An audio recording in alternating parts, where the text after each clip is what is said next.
জয় যিশু। আজ জীবন্ত ঈশ্বরের জীবন্ত বাক্য মাথায় নিয়ে, ঈশ্বরের আশীর্বাদ মাথায় নিয়ে এসেছি আমার ঈশ্বর ভক্তি, ঈশ্বর অনুসারী ভাই বোনদের কাছে। আজ আমি বলবো লুসিফারের পুরস্কার।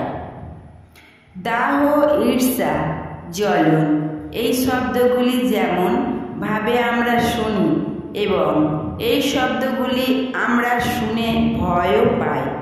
প্রায় প্রত্যেক মানুষের মধ্যে ঈর্ষা নামক শব্দটি কম বেশি পাওয়া যায়, কিন্তু এই দাহ, ঈর্ষা জিনিসটি কি এবং মানুষের মধ্যে কি কাজ করে এর উপর বিচার করা লাভজনক হবে।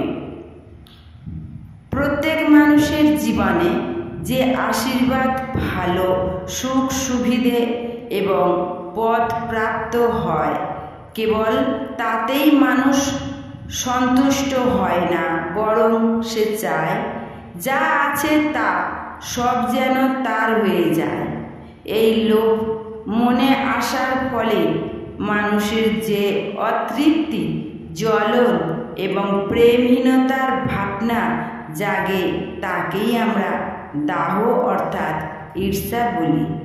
ঈর্ষা নানা প্রকারে মানুষের জীবনে প্রবেশ করে। কখনো এই জিনিসটি অত্যন্ত বিকৃতি রূপ ধারণ করে নেয়, যার ফলে অন্য ব্যক্তি তা গ্রহণ করতে পারে না এবং সম্মান জানাতেও পারে না। ঈর্ষা বেশি হয় নিকটতম সম্বন্ধ যাদের সঙ্গে তাদের প্রতি। যদি কোনো অপরিচিত অথবা অচেনা মানুষ উঁচু পদ পায়, অথবা সে যদি কোটিপতি হয়ে যায়, অথবা সে যদি কোনো লটারি পায়, অথবা কোনো লুকানো ধন যদি সে পায়, আবার যদি কারোর অতি রূপসী কন্যা কেউ স্ত্রী রূপে পায়, কারোর যদি ডিগ্রি লাভ হয়, সন্তান যদি সুবুদ্ধিমান হয়, অথবা কেউ যদি দামি গাড়ি অথবা উচ্চ পদ লাভ করে, তাহলে সামান্য রূপে আমাদের কোনো প্রকার খুশি অথবা ঈর্ষা কোনোটাই হয় না। কিন্তু এই সব যদি আমাদের আত্মীয়, সহযোগী, সহপাঠী অথবা ঘনিষ্ঠ বন্ধু ঘনিষ্ঠ বন্ধু হঠাৎ পেয়ে যায়, তাহলে মনের ভিতরে অসহ্য ঈর্ষা উৎপন্ন হয়। যদি আপনি এই রকম দুর্বিচার অর্থাৎ ঈর্ষাকে আপনার মনে স্থান দেন, তাহলে সে ঘাতকের সমান হয়ে যাবে। এর থেকে বেশি বিনাশকারী কোনো অন্য বস্তু অথবা বিস্ফোরণ সারা বিশ্বে নেই। ঈর্ষার মতো কুবিচার হিংসুক শাস্ত্রের থেকেও ঘাতক। হিতোপদেশ 27 অধ্যায় 4 পদে আছে, ক্রোধ নিষ্ঠুর ও কোপ বন্যাবৎ, কিন্তু অন্তর্জালার কাছে কে দাঁড়াতে পারে? ক্রোধ বা প্রকোপ দুটোই ভয়ানক। একজন ব্যক্তির ক্রোধের সঙ্গে যে কাজ করেন তা অতি ভয়ঙ্কর হয়। ক্রোধ আসার ফলে মানুষ অন্ধ হয়ে যায়। ক্রোধান্বিত ব্যক্তি হাতের কাছে যা পায় তাই ছুঁড়ে ফেলে দেয়।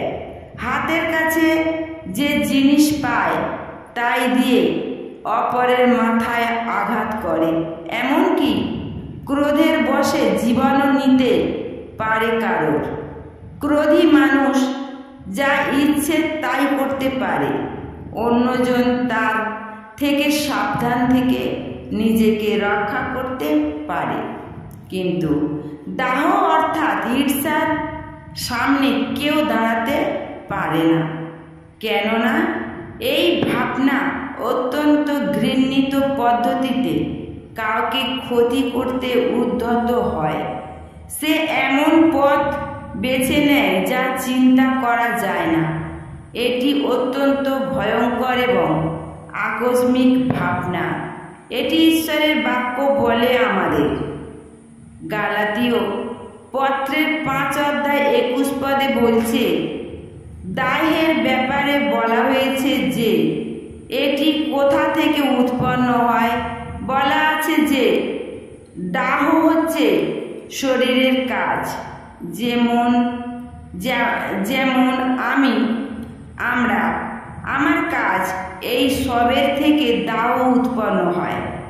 যে ব্যক্তির মধ্যে অহংকার অথবা আমিষ এই রকম ভাব থাকে এবং অপরকে দেখে যার হিংসা হয়, ওই ব্যক্তির মধ্যে ঈশ্বরের কোনো স্থান নেই।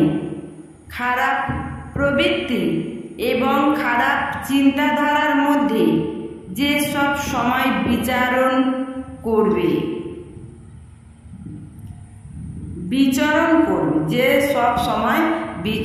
করবে, শয়তান যে কিনা মানুষের শত্রু।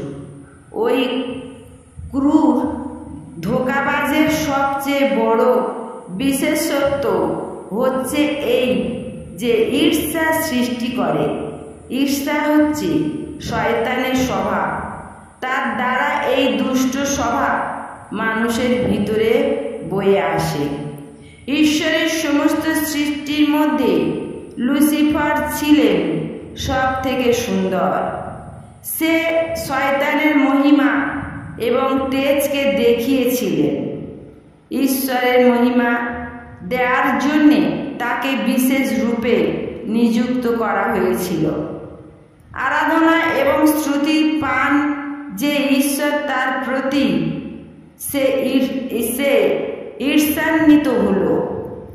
ঈশ্বরের অদ্ভুত মহত্ব দেখে, আমার প্রভু, আমি তোমার প্রণাম করি, এইটা বলার পরিবর্তে যে সে চেয়েছে ঈশ্বরের সমান অন্তরকাল যেন অন্য মানুষের কাছ থেকে স্তুতি এবং আরাধনা পায়।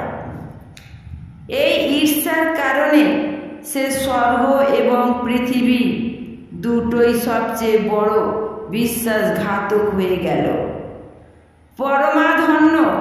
পরম ধন্য পিতা ঈশ্বর থেকেও উপরে বিরাজমান হওয়ার জন্যে ঈর্ষার আগুনে পরিপূর্ণ হৃদয় তাকে উস্কানি দিল।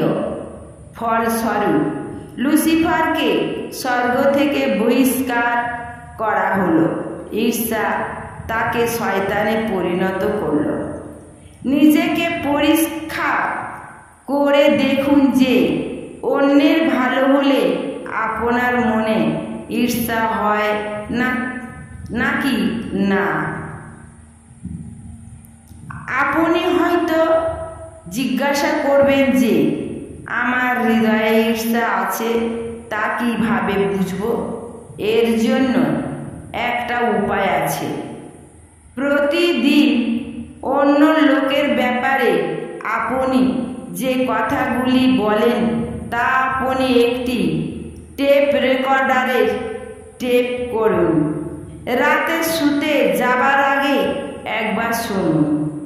অন্য লোকের ব্যাপারে বলা কথা, অর্থাৎ ঘর, বাহন, চাকরি, বাচ্চা, বস্ত্র ইত্যাদি ইত্যাদি ব্যাপারে আপনার চিন্তা ভাবনা উপর আবার চিন্তা করুন যে আপনি যা চিন্তা করছেন তা ঠিক তো?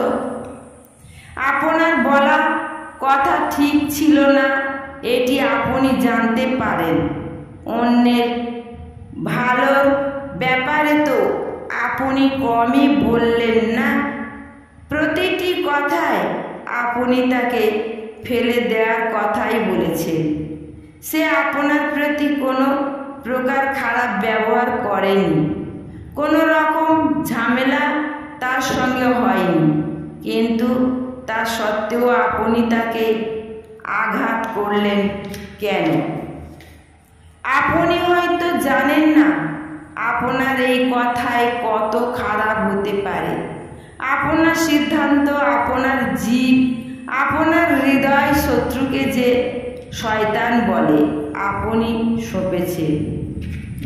এই কারণে আপনি এই রকম করে বসেন। আপনি অন্য লোকের সম্পর্কে খারাপ কথা বলে এবং ঈর্ষা করে শয়তানের স্বভাব প্রকট করেন। শয়তান খুব ভালোভাবে ধোঁকা দেয়। এই কারণে ঈশ্বরের বাক্য বলে, ঈর্ষা নামক এই শয়তানের সামনে কেউ টিকতে পারে না। আপনি এই ব্যক্তিটিকে বকলেন, তাকে গালাগালি দিতে দিতে, মিথ্যে ঘটনা সাজিয়ে তাকে বদনাম করা, তার চাকরি নষ্ট করার জন্যে আপনি ষড়যন্ত্র করলেন। ত্রান্তিককে ডেকে এনে তার বিরুদ্ধে জাদু করলেন। তাকে প্রাণে মেরে ফেলবার জন্যে অন্য লোককে টাকা দিয়ে আপনি না জানি কত ঘৃণা কাজ করেছেন। তার উন্নতি আপনি সহ্য করতে পারলেন না। এই কারণে আপনি এটি করলেন। আপনি যা কিছু করেছেন তা ভীষণ ভয়ঙ্কর। অনুতাপ করে নিজের ভুল স্বীকার করে আপনার হৃদয় থেকে ঈর্ষা এবং বিদ্বেষকে বাইরে বের করে দিয়ে নিজেকে পবিত্র করতে হবে। জয় যিশু, জয় যিশু।